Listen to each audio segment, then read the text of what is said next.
Hi there, this is Jay from I Wonder UK. Just thought I'd do a little review of my birthday tent. Birthday from last year's tent. I've had it for about 14 months now, just over a year. And I've been several places in it. Been in the woods, been out on the moors with it a couple of times. And even had it in the summer with two of us in it. So I thought I'd give you a quick what I like and dislike about this tent. This is the Vango Cairngorm 200. It's what I call my tank tent. Sorry, the focus went out then. Yeah, it's what I call my tank tent. It's what I use when I think it's going to be a little bit rough or a bit gnarly outside. Not looking so good at the moment, is it? But it's got frost on it and it's just thawing out at the moment, first light. I've always liked Vango tents. I've had them for 20 odd years. I even had a big family one. I like the TBS, I believe it's called, something like that. System in it seems to work. I went for the Cairngorm over the Banshee. I know the Banshee's a really popular tent, but I went for the Cairngorm because the hydrostatic head rating is slightly higher. I think this is a 5000. I will find the exact specs of this tent and put them on at the end of the video, but I wanted to give you a real life version of what it actually is using it. Right, the pros and cons. It is a wide tent for one. Like I said, you can squeeze two in, but you need to be quite friendly. Me and my girlfriend now had a couple of days away with it in the summer, and it was pleasant. Not much room for your stuff, but yeah, it was doable. It's got one main pole going across the top of it to form a hoop. Nice and lightweight, feels fairly sturdy, and two of these smaller ones on the end, just to prop up the ends there, one on either end of the tent. It's double doored, which I like, so you can get an outlook whichever way the sun comes up, for example, with a little vestibule. Added bonus to it, the door unzips both upwards and downwards with these little flaps on the top here, so you can open the top of the zip up here and let a bit of ventilation in when it's a little bit warmer. These little poles at the end like hold the vent open at the top, but I'll be honest with you, they're okay, but the disadvantage is because they're low, they don't seem to allow much ventilation through. I understand the idea, but I think I prefer something on the top there. If it's really windy, the air seems to come straight through the vent and over your body. It's like the flow from one end to another.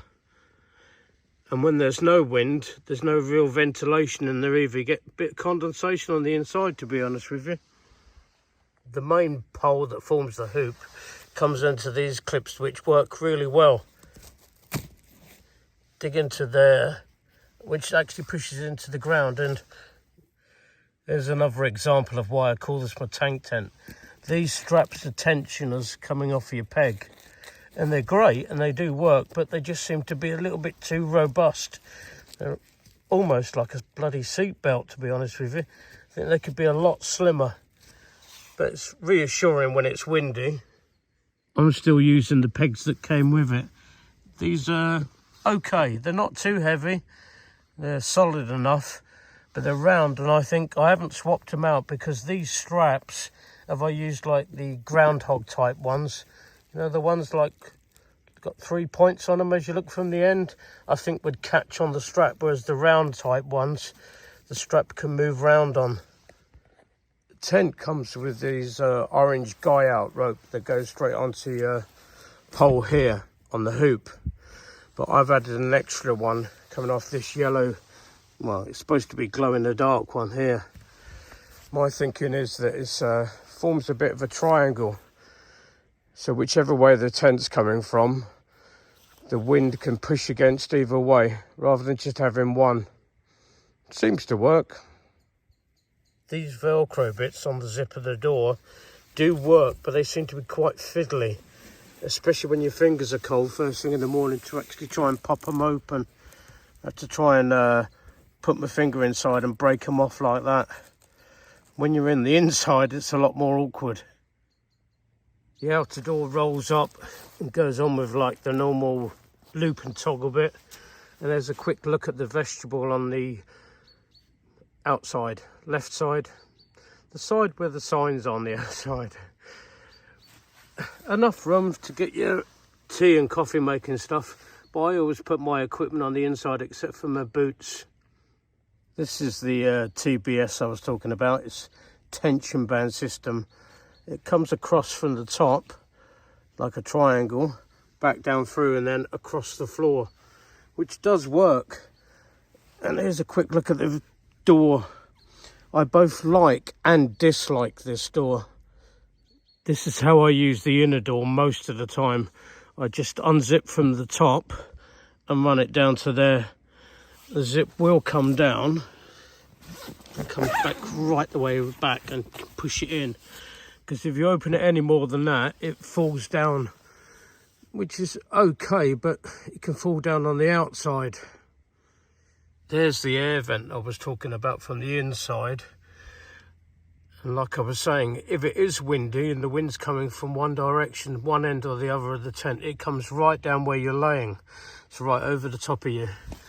And I'll see if I can get the other side of the door for you. This is what I call the other side of the door, which is a small door. It works, but it's not like the full-size one on this side. Width-wise, the tent is more than enough for one person. Like I say, I have my rucksack on the inside and I put all my equipment down to one side of me. And lengthwise, for me, it's fine. But then I'm only really short. I think if you were 6 foot, 6'2" or something, you might be pushing your luck a bit with the actual angle, the way the roof comes down a bit, angles back down either end. Height-wise, I can sit up in this tent, but just if I sit my back straight, my head will touch the roof.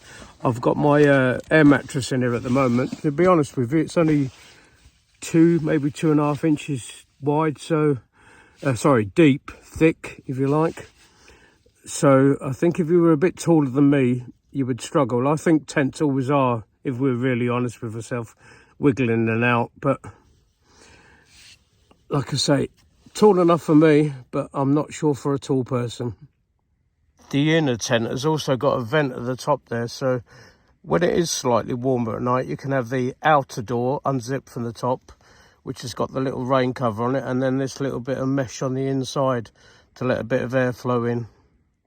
Another great thing with the Vango bags, the stuff sack that they give you is more than large enough to put it in, so you're not trying to squeeze it in. You just throw it in, tighten the cord up, and it's got a couple of straps on the side as well to cinch it in, which works brilliantly. Like I said, I wanted to do a quick review of this tent. I've had it for a year. It's like a real life use. I've been out for the night. I thought I'd just go through a couple of things with you. I'll put the dimensions, etc. on the end. That's the other thing I would say. I do like this tent, but it's heavy. I use it for going out for a night, maybe 2 nights at a time, when I'm not walking too much and having to carry it. For a long distance hike, for me, it'd be far too heavy. That heavy is reassuring in a way, but just too much. Thanks for watching. I will be reviewing some of my other stuff. Have a look down below in the description for stuff I get up to. Go out wild camping. I've done some long distance walks, Southwest Coastal Path, etc. But thanks for joining me. Please come again. Jay from My Wonder. I'm out of here.